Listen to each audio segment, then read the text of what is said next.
Master minds commerce చదవాలనుకునే 10th inter విద్యార్థుల తొలి ఎంపిక. వారు ఉద్యమకారులు కాదు, అయినా వారిపై 22 కేసులు నమోదయ్యాయి. వారు నేరగాళ్లు కాదు, అయినా 22 కేసులు. వృద్ధులైన వాళ్ళు దేశద్రోహానికి కూడా పాల్పడలేదు, అయినా ఆ పండుటాకులపై 22 కేసులు నమోదయ్యాయి. పక్షవాతంతో బాధపడుతున్న తండ్రి, అనారోగ్య సమస్యలతో కాలం వెళ్లదీస్తున్న తల్లి. అసలు వాళ్ళు చేస్తున్న తప్పేంటి? వృద్ధాప్యంలో ఉన్న ఆ పండుటాకులపై అన్ని కేసులు పెట్టింది ఎవరు? పక్షవాతం వచ్చినా హాస్పిటల్ పాలవుతున్నా ఆ అభాగ్యులను వదలకుండా వేధించింది ఎవరు? ఆ తల్లిదండ్రుల కళ్ళలో నీళ్లు ఇంకిపోయేలా బాధిస్తుంది ఎవరు? అంటే వారి కడుపున పుట్టిన కొడుకు, ఇంటి కోడలేనని వారు వాపోతున్నారు. తమపై పెట్టిన 22 కేసుల్లో పోలీస్ స్టేషన్లు, కోర్టుల చుట్టూ తిరిగి వేసారిపోయి తల్లడిల్లిపోతున్నారు వృద్ధ తల్లిదండ్రులు. సభ్య సమాజం తలదించుకునేలా ఉన్న ఈ అమానవీయ ఘటన నల్గొండ జిల్లాలో జరిగింది. దీనికి సంబంధించిన మరింత సమాచారం బాధితులైన ఆ వృద్ధ తల్లిదండ్రుల నుంచి మా ప్రతినిధి అశోక్ వివరాలు సేకరించారు. నవమాసాలు మోసిన తర్వాత చావంచులోకి వెళ్ళి ఒక బిడ్డకు జన్మనిస్తుంది తల్లి. బిడ్డ పెరిగి పెద్ద అయ్యేటువంటి క్రమంలో ఏ చిన్న బాధ వచ్చినా కూడా బిడ్డ కన్నా ముందే తల్లి కళ్ళ వెంట నీళ్లు గారుతాయి. కానీ బిడ్డ పెరిగిన తర్వాత కూడా, చేతికందిన తర్వాత కూడా ఆ తల్లి వెంట కళ్ళెమటి నీళ్లు కారుతూనే ఉన్నాయి. కారణం ఏందని తెలుసుకుందాం. నల్గొండ జిల్లా మిర్యాలగూడలో ఉన్నాం. మిర్యాలగూడ నేరేడు చెట్లకు చెందినటువంటి చంద్రకళ దంపతులకు 2 కొడుకులు, 1 కూతురు ఉండగా ప్రస్తుతం వాళ్ళైతే నిల్వ నీడ లేకుండా ప్రస్తుతం అయితే ఒక అండ కోసం ఎదురు చూస్తున్నటువంటి పరిస్థితి. అమ్మ, అసలు ఏం జరిగింది? మీరు నేరేడు చెట్లలో ఏ గ్రామానికి సంబంధించినటువంటి వ్యక్తులు? అసలు ఏం జరిగింది తల్లి? కందులవారిగూడెం మాది. నాకు 2 కొడుకులు, 1 బిడ్డ. బిడ్డ పెళ్ళి అయింది. బిడ్డ మంచిగానే ఉంది. పెద్ద కొడుకు అమెరికాలో ఉంటాడు, చిన్న కొడుకు ఈడుండు. వీడే దిక్కు అనుకొని ఉన్న పైసలు కూడా వానికి ఇచ్చేసినాం.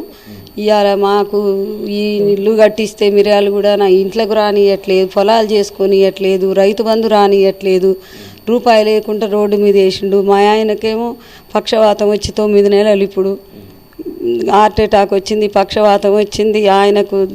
ఆయన లేచే స్థితిలో లేడు. ఇప్పుడు ఆయన్ని తీసుకొని హైదరాబాద్ తిరగాలంటే బిడ్డ చూసుకుంటుంది. బిడ్డ కాడనే ఉన్నాం. 2 నెలలు ఉంటే బిడ్డ ఫిజియోథెరపీ చేయించి ఐసీలో 15 రోజులు ఉన్నా కూడా కొడుకు కోడలు వచ్చి పలకరియలేదు, చూడలేదు. ఇంతవరకు 9 నెలలు అయినా కూడా తండ్రిని కనీసం ఆ కోర్టులలో చూసుకుంటే తిరుగుతుండు, కానీ ఏంది నాన్న ఎట్లుందని కూడా అడగట్లేవు.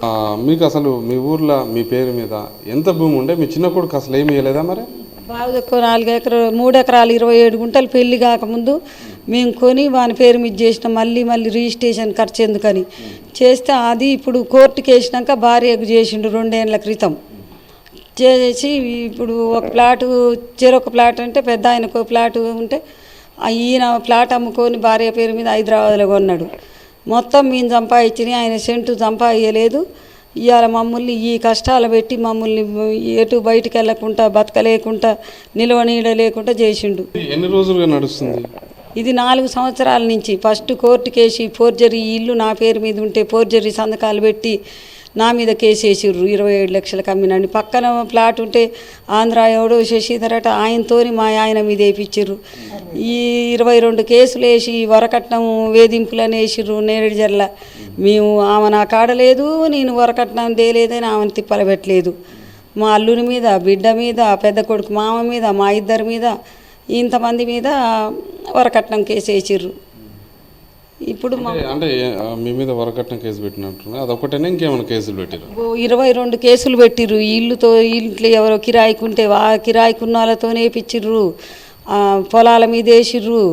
ఆ పొలం దున్నపోతే కూడా ట్రాక్టర్కి అడ్డం వచ్చి ట్రాక్టర్ తెచ్చి దెంకొచ్చి ఇళ్ళ పెట్టి మళ్ళీ పోలీస్ స్టేషన్కి పోయి, కోర్టుకు పోయి ట్రాక్టర్ తెచ్చుకున్నా. మీరు ఇంత జరుగుతుంది కదా, ఇది తప్పు చేస్తున్నావు బిడ్డ అని చెప్పేసి మీ కొడుక్కి బంధువుల ద్వారా కానీ మధ్యవర్తుల ద్వారా కానీ చెప్పే ప్రయత్నం చేయాలి. కూడా ఎవరు వస్తే మా కళ్ళు ఎవరు మాట్లాడితే వాళ్ళని బెదిరియటం, వాళ్ళని కేసు పెడతాను అనటం. మా కళ్ళు మాట్లాడిని ఎట్లా ఎవరిని, అందరు భయపడి ఎవరు రావటంలే. ఇంకా మేము లాభం లేదని ఇక కలెక్టర్ చుట్టూ తిరిగినాం. ఎన్ని కోర్టులు, Suryapet court, Miryalaguda court, Huzurnagar court, check bounce కేసుకేమో గుంటూరు కోర్టు. తిరగని కోర్టు లేదు, తిరగని పోలీస్ స్టేషన్ లేదు, తిరగని ఈ మండలాలు లేవు, ఎంఆర్ఓ ఆఫీసులు. ఇది చూసుకోవచ్చు.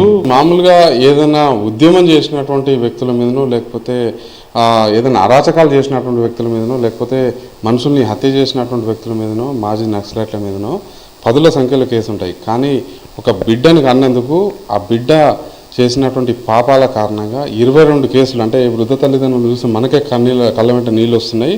వాళ్ళు పడినటువంటి కష్టాలు లేవు. 22 కేసులు వాళ్ళ మీద బనాయిస్తే కోర్టుల చుట్టూ తిరుగుతూ, అదే సమయంలో బస్సు ఎక్కే సమయంలో కావచ్చు, ఇంటి నుంచి వెళ్ళే సమయంలో కావచ్చు, కనీసం నడవలేని స్థితిలో తాము అష్టకష్టాలు పడుతున్నామని చెప్తున్నారు. నేను శ్రీనివాస పాషం అశోక్ రెడ్డి, సాక్షి టీవీ, మిర్యాలగూడ.